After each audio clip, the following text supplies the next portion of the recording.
Welcome to the Digital Health and Innovation Podcast, a publication of the Southern Medical Association. This podcast will educate and inform listeners on the various systems and methods that use information, data, and communication technologies to help resolve problems, reduce inefficiencies and costs, improve access, increase quality, and help make the practice of medicine more personalized and precise. Welcome to SMA's Digital Health and Innovation Podcast. I'm your host, Dr. Andy Mohan, SMA's Digital Health and Innovation Chair. Today, we are going to discuss NCAA basketball and what's going on currently and coming up with Auburn University's basketball program. We are joined today by the head coach of Auburn University basketball, the great coach Bruce Pearl, War Eagle. Our moderator for the discussion today is our one and only Mr. Dylan Stephenson. Mr. Stephenson is the SMA's Digital Marketing Manager and Sports Correspondent. Mr. Stephenson will moderate our questions for Coach Pearl in regards to Auburn University basketball. Coach Pearl, it is an absolute honor and pleasure to have you join us today for this podcast. Before I hand it over to Mr. Stephenson, I would like to know how you and your family are doing under the current circumstances surrounding the pandemic. Coach Pearl? Well, great to be with you guys, and Andy, thank you. We're all doing okay. Thank God, my family's been passed over when it came to being affected by the virus. I've got two 85-something-year-old parents down in South Florida that are very much quarantined and being really, really careful. And so life's, slowed down quite a bit for them. And unfortunately, after a basketball season, that's a time when I would always go down and see them. And so I haven't seen them, and I'm looking forward to being able to get down there when they feel comfortable having me. Kids are all okay. My wife's, we're fine. Our student athletes just came back to campus yesterday, having not seen them since March 12th or 13th. So it's great to sort of have that feeling of them being around, and looking forward to being able to progress through the summer and get started at the university this fall. We're all looking forward to Auburn University basketball to get back, and we were in the Final Four, the previous season, and we were just one game short. So I'm excited personally. I'm a big Auburn fan. I'm an alumni, and we're just looking forward to sports getting back. Period. Dylan, you want to go ahead and take over and go forward with the first question, please? Again, Coach, thank you again for joining us this morning. So let's just dive right into it. As someone who really loves sports, and especially college sports, and especially March Madness, I, as most of America, were just, devastated by the decision to cancel March Madness and, the rest of the postseason play. And to me, also, I was one of those Americans, I downplayed COVID-19 just like everyone else. I was like, this is just a normal flu-like thing. This isn't going to be anything to worry about. And then to me, when they canceled March Madness, that's when my eyes just really opened up to, wow, this is going to be bigger than what it is. Did you agree with the decision to cancel at that time? And if you didn't, do you agree with it now, seeing how everything has played out? Yeah, that's a great question. Look, the night Rudy Gobert came down with the coronavirus, I think that was the night almost everything changed in our country. That evening, the SEC tournament had begun with the very first round of play. We were not scheduled to play for a couple nights because we had a great season and we got a bye till Friday night. And the very next day, you could tell things were about to change. And by noon the next day, the SEC tournament was canceled. There was talk about playing the game in front of no fans. And as I was beginning to prepare my team about how to defend Missouri or Texas A&M, I myself began to think, what am I doing here? Am I worrying about the wrong things here? I should be worrying about the health and safety of my student athletes. What is this virus? It looks like things are going to change. And so I applaud our leadership, both our commissioner, Greg Sankey, the SEC, as well as the leaders in the NCAA, that made a very bold, drastic, quick swift decision that we can't play. This needs to be canceled. I felt like it was the right decision at the time. And look, for our student athletes had worked so hard to have that one shining moment. My seniors, yeah, it was what they'd worked their whole life to be able to play in the NCAA tournament. Such a big, big deal. So they were really upset and really disappointed. But just like all college seniors that graduated this year, this whole pandemic has put a real hold on the rest of their life. There wasn't that normal interviewing process that took place in the spring where you get those resumes out and people come to campus, and you travel over the country and you get that first job.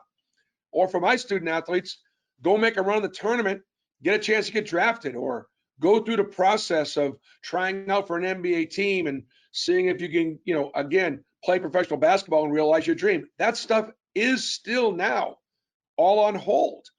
And so it's obviously it's had a tremendous impact on our country.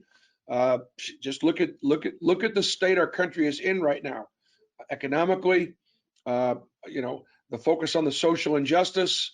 We're in a very different place, and we need to work through this virus. We need to understand who the opponent is, and together we need to do a better job of defeating this opponent.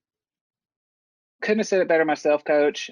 You mentioned your seniors and how their season has ended, especially whether you're in high school or college. This ending of your senior year is not how you pictured it at all. As someone who has seen you speak before, I enjoy your motivational speeches and how emotional you get with your players and what you believe in. How have you kept your team and staff together during this time of uncertainty, especially your seniors on the team thinking that their season's over and not knowing eventually the NCAA is going to give them an extra year of eligibility? How did you handle all of that at that time?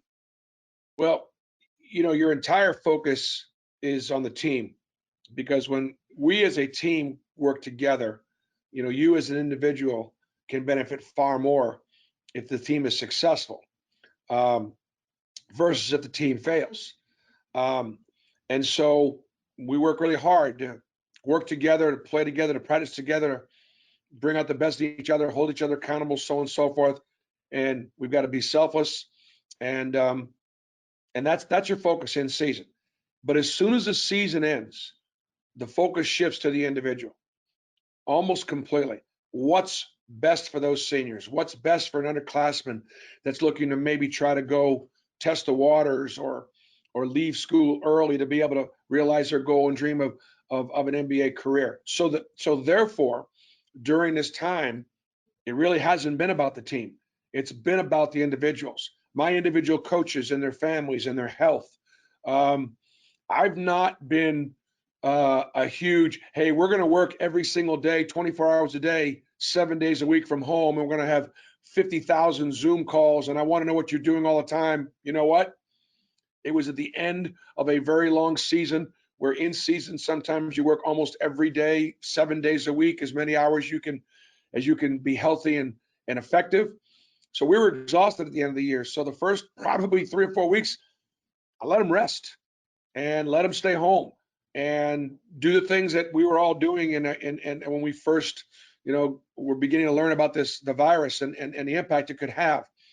And then as we began to try and figure out a way forward, we stayed in, we were texting, we were calling, we were having Zoom contact, we were reaching out to each other, touching one another in a way of how everybody was doing, setting things up for the seniors to be able to work through the process of what's next, getting the guys to focus and finish up academically, because classes did not stop.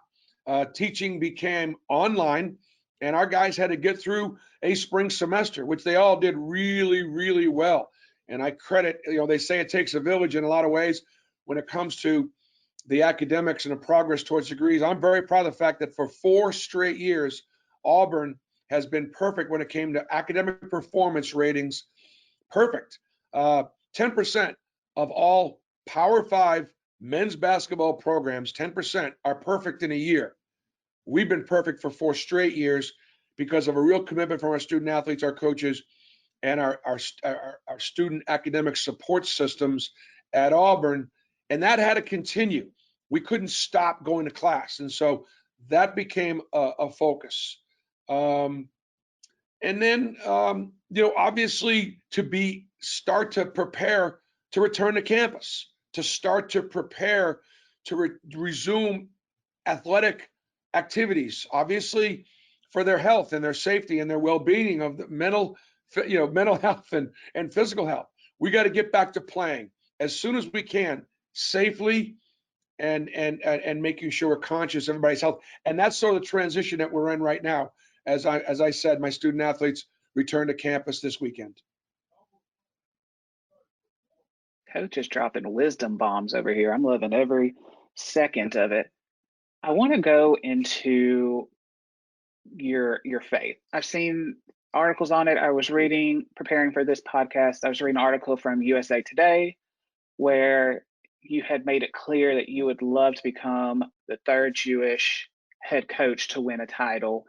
And also I saw where you won USA the gold medal at the, was it 2009 Maccabiah? If I said that right, correct me if I'm wrong, games.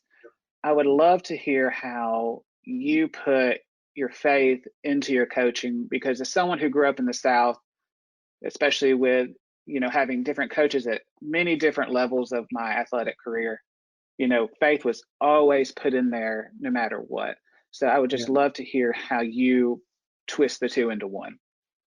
Well, thanks for the opportunity.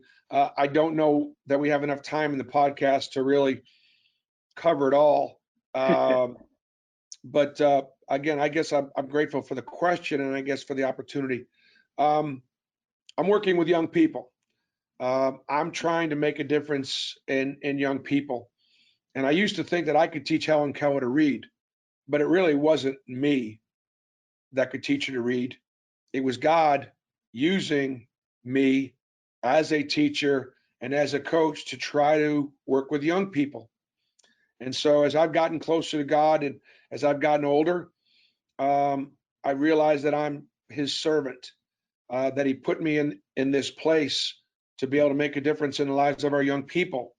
And so, yeah, I can do some things on the basketball court, and we can visit and build relationships, so on and so forth. But you know what? These young people are going to be away from me a lot, and they've got to be able to make decisions. And so the answer is, what would God have you do? Like, what would he have you do in this moment as it relates to doing your own work? Or does he want you copying somebody else's paper? Does he want you late for class? How does he want you treating women? What kind of a son does he want you to be to your parents? Everything. So it's not just me. It's what would God have you do? What would our Father God have us do? And it's sort of been a great way to help guide a young person to try to be the best they can be. He's got goals and dreams, and it's going to take discipline. It's going to take sacrifice. It's going to take a commitment. You got to get your rest. You got to get up early. You got to train. You got to stay away from certain things. How do you get yourself to do all that stuff? It just can't be the end result. It can't be just a reward. It's got to be in service to God, to give him then the glory. Just give him a chance to bless you as you go through this. And so that's how we've woven the coaching, teaching aspect of it. But the other part of it, for me is I'm 60 years old, as you can tell by this new white beard I'm sporting. It's my COVID look. It's a little bit my Moses look, right? Yeah. So being born in 1960, I saw racism. I saw forced busing. I saw racial riots. I saw white versus black fights in school for no other reason than the fear of the unknown, not knowing one another, not having enough exposure to one another. And of course, in sports, we are colorblind, except in this way. If I'm going to pick my team and we're going to be wearing white shirts and you're going to have your team and you're going to be wearing blue shirts, I'm going to do everything I can to pick the best white shirts regardless of race, color, religion, creed, or whatever, because we're going to kick the crap out of you guys in blue shirts. So I see color. But we don't see color when it comes to being teammates. And we gain respect for one another, for one another's abilities, but also for one another's weaknesses, for one our strengths, but our frailties. And so our kids that are playing sports could teach us adults a lot about the ability to kind of get along, see color, but see it in the right ways. Yeah. And so, you know, sports has been able to bring us together because of being on teams and being a part of one another. The same thing is true with religion. I went to Boston College. I didn't go to Boston University. BC is a Catholic school, a Jesuit school. Boston University was a private school, but there was a very large Jewish population from the Northeast that went to BU. I went to BC partly because it was a little better school in football and basketball, and I was an athlete, but partly because I wanted my Catholic or Christian friends to get to know a Jewish person that they probably had never been exposed to and realize how much we have in common. Think about putting teams together. How much do we have in common? And then how can we move forward with that? For me, Abraham's the father of all nations. He's the father of all nations. He's my father. He's a Christian's father. He's a Muslim's father. Doesn't that make us brothers? I don't understand that.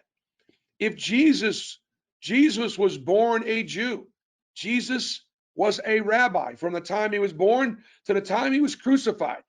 Does that not make me as a Jew a brother with my Christian friends? Their God, Jesus. Why do we have this anti-Semitism? Why do we have this intolerance of a difference in the way we love God or practice our own religions? We should celebrate the differences and the diversity and the commonality of it. And so how do I interweave faith in my coaching? It is who I am. And it would be a lot easier to be in the closet, and it would be a lot easier to not have my Jewishness out there in front of everybody, because it doesn't always help me in recruiting based on, stereotypes that exist. Well, guess what? I ain't hiding in the closet. This is for better or worse. Coach, I appreciate you speaking the word. I loved everything you just said. I love what you stand for. And just to put context into it for everyone, I mentioned, and I want to make sure I'm saying it right, the Maccabiah. Is that how you say it? Maccabiah? Yeah, it's the Maccabi games, or Maccabi. it was actually the games themselves called the Maccabiah. You're saying it right. Okay. And if everyone doesn't know essentially what that is, that is basically the Olympics for people of the Jewish faith. And Right. how was that coaching the USA team through that? Was it different than, going through normal, college basketball coaching? Was it just the better experience having your faith more involved with these games than just a normal basketball game? Well, what it was for me as a basketball coach, our jersey said USA. It said USA. It didn't say anything about anything else. It looked just like the Olympic jersey because we were representing the United States of America. So it was about as American as you possibly could get. So for me as a basketball coach, I might never get to coach I'm not ever going to get to coach in the Olympics. I've not been asked to coach one of the USA basketball teams. I'm not accomplished enough a coach to have, I guess, qualified for that. That was a little sarcastic in case you didn't notice that. But I guess I was a good enough Jewish basketball coach to coach the USA team in Israel. So first of all, pride in my country, pride of being representing the United States of America. That's number one. The second thing would be then to go to Israel and take over a team of young Jewish boys or young Jewish men, one of whom was my son, Stephen. And knowing that experience in Israel, getting to know our Jewish homeland, was going to make them a better father, going to make them a better husband, going to make them a better Jewish man trying to navigate when they come back home, and that whole experience. And then, of course, the third aspect of it was the basketball itself. And we were able to play Israel in the gold medal game. And fortunately, I can tell you, I'm very proud of the fact that Israel doesn't lose at home very often. Thank God for that, right? But Yes, sir. on that particular afternoon, And I like to tell this joke about the fact that the referees in the game were Abraham, Isaac, and Jacob. We were getting completely screwed by these 3 Israeli. They weren't that bad. And but we won the gold. We won the gold medal in overtime. And I had a great group of kids. Be forever grateful. But what a wonderful experience that was. And just so you know, I am totally going to put a USA chant behind that audio clip because I just felt the America spirit in me when you were speaking. So we're going to shift. We were draped in the flag, man. We were. I mean, it's just an incredible honor. So we're going to shift more into the sports area. Now we're going to get away from personal stuff. So, again, we saw the end of this season come to a close abruptly. And, especially coming off the previous season where you were in the Final Four, where you were robbed, in my opinion, just saying, but we'll move on from that. I agree. So we're going to talk about how the upcoming season, because I know you said your kids are coming back, or not your kids, you guys are coming back today or yesterday, and how is the season going to go? How is the season going to go with recruiting, conditioning? And side question on that: have you been able to recruit, and has it been more virtually, or were you able to go in person? Things like that. We've been shut down completely since March 12th. There has been no off-campus recruiting. There's been no visits to campus, and there still isn't. And we're in what we're calling a dead period all the way through July 31st. The NCAA council, one of the major counselors, are going to be having some announcements on June 17th, just as we speak here, and they're going to be talking a lot about what's next. They've got a lot of decisions to make. What are they going to allow us to do in the summer? What are they going to allow football to do? When guys are going to come back? Return to campus is a big topic right now. How do we return? How do we return safely?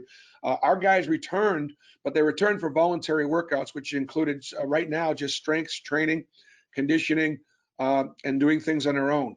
Right now, us coaches have not been able to be on the floor with them. Typically, in June and July, men's basketball, men's and women's basketball, and football, we've actually got an opportunity to be on the floor with the kids for a few hours a week. And that's been a real benefit for their training, for their own safety, and really their health, and obviously living their dreams and goals, getting them in summer school, keeping them productive throughout the summer, keeping them safe. There have been some real limitations placed on what we can do. And I understand that. A lot of it has to do with COVID and the virus and what's safe as far as return is concerned. So right now, that's the state we're in. The guys just came back, and we've got a couple of weeks of what we're calling phase one, phasing one back into activity with the doctors and the strength and conditioning coaches being the only ones involved right now. The kids are able to get some shots in their own, no pickup ball, no one-on-one, no playing. And we're really making the guys adhere to these rules. But I'm hopeful now, after this 2-week period, that they're going to begin to let our guys to start play. I can tell you that right now, my guys all returned to campus. They were all tested for the virus. None of them had it. And of the 14 players tested, 1 had the antibodies. 13 did not. Wow. So right now, our cocoon, we are in a good place. And I'd like for them to be able to loosen the rules. And our coaches are all COVID-free also. And so we're in a good place right now. If they'd allow us to start to work with these kids and keep the outside elements outside, I think we can do it safely.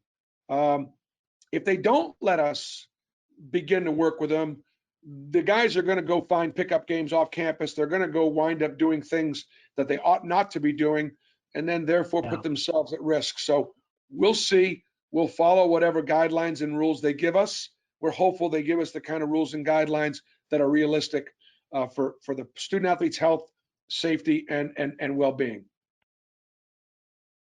So I know earlier you mentioned, you gave them a time of rest where, you weren't bugging them, every day, what are you doing or anything? But was there a point of I would hopefully that you're up working out or, running, doing something physical to try to keep them in shape during all this? Because I know for me, not having a gym for, a month or two was awful, and me having to try to come up with at-home workouts and things like that were especially tough. Were you essentially on them to be like, please make sure you are still trying to get involved and get, exercise and not become a couch potato?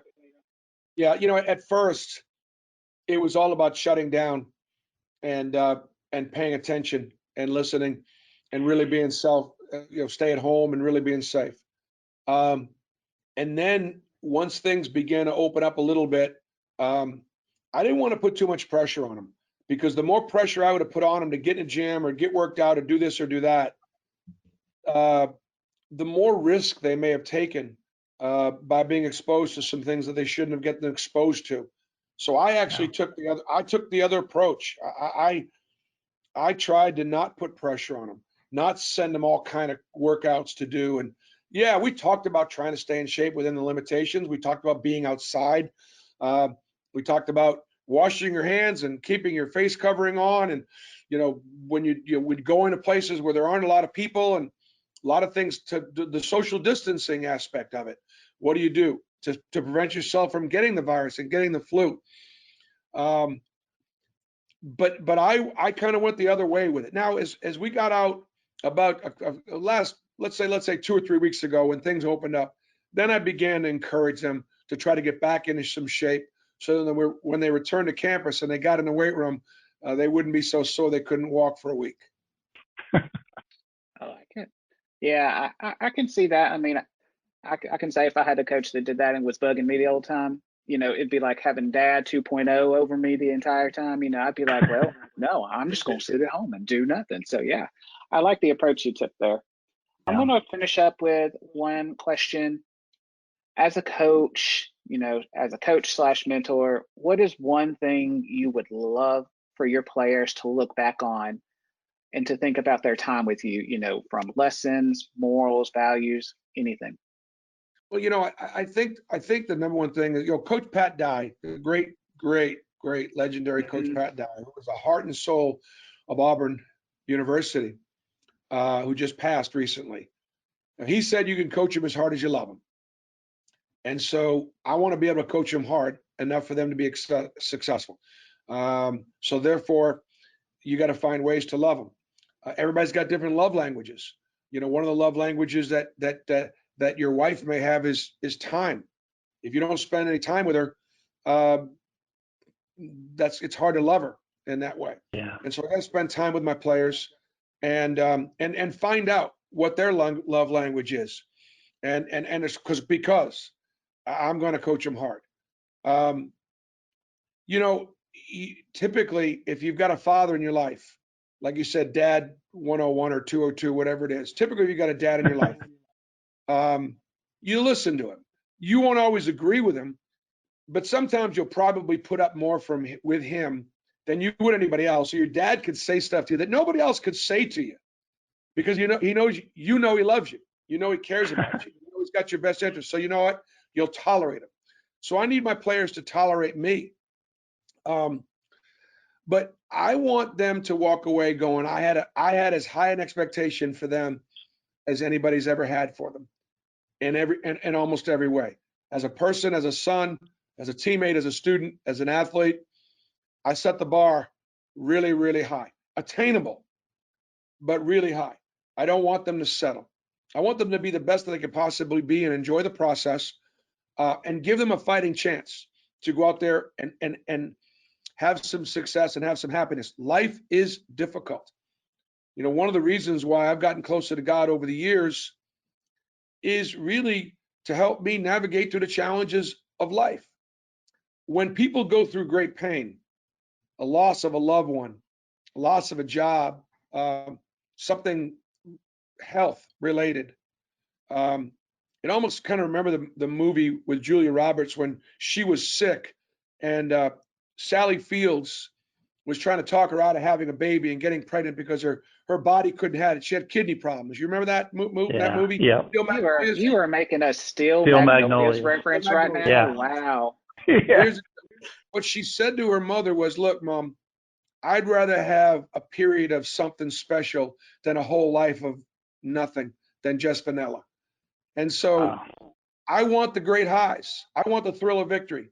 But if I want that thrill of victory, I got to be prepared for the agony of defeat. I've got to be prepared for that as well. And I'd rather take the highs at the cost of having the lows than have a life full of vanilla. I need to prepare my guys to be able to have a chance to have a life full of highs, because there are going to be lows. The less they're prepared for the challenges that life has for them, the more lows they're going to have. So I want them to prepare, and I want them to get ready for what it's going to be like. I want them to represent the name on the front of their jersey. I want them to represent the name on the back of their jersey. And I want them to understand that we can make a difference, that we will make a difference, that we need to make a difference. And that's the opportunity. And so I guess those are the things I want them to remember. And if they can remember a couple of championships along the way, that'd be great too. Yes, sir. Those are the end of my questions, Coach. I just want to say I appreciate you being honest and open about everything. I can't say the WE words. I can't do it. I saved it till the end. I'm an Alabama graduate myself. Hey, I could say roll tide as easily as I can say warrior. I can say it. I just don't mean it as much. See, I grew up in a divided household, and once you take that stance, it's one of those things you can't go back on it. I have much respect for Auburn, but roll tide at the end of the day. You do know this. You can't spell roll tide without two L's, don't you? You understand that? Touche. Hey, that's awesome. It's a great rivalry. Again, you know what it is? It's about respect. It is. It's about respect. I think the rivalry is so good. So whether or not we want to realize it or not, I think there's a lot of respect that goes both ways. So that's what makes a great rivalry. Yes, right now, we're a better basketball team, though. We are the better basketball team. Just saying. I can't say much on that end because it's low key true. Go ahead. This year, Nate Oates has got that team right and ready. They got a chance to win the league this year. So the Alabama's really, really, really good. They're going to be really good this year. I'm excited. I'm excited to what he's going to bring to the table. I think he's going to bring something that the Alabama has really needed on the basketball team. So I'm very excited. Well, Coach Pearl, that was incredible. Thank you so much for joining us today. And thank you, Mr. Stephenson, for moderating today's discussion. As an Auburn University alumni, it's definitely a huge treat for me to have you on our show. Before we wrap this up, I have one last question for you, Coach Pearl. Can you give us a Bruce Pearl, that we can hold near and dear to our hearts during this current pandemic? Something positive with all that's going on. Coach Pearl, please. Here it is. Adversity, it reveals character. It doesn't just build it. So when times are difficult, your character is going to get revealed. Times are difficult. Let's show your good character. God bless you all. Thank you. War Eagle. Well said, Coach Pearl. We love it. Thank you so much. War Eagle. War Eagle, guys.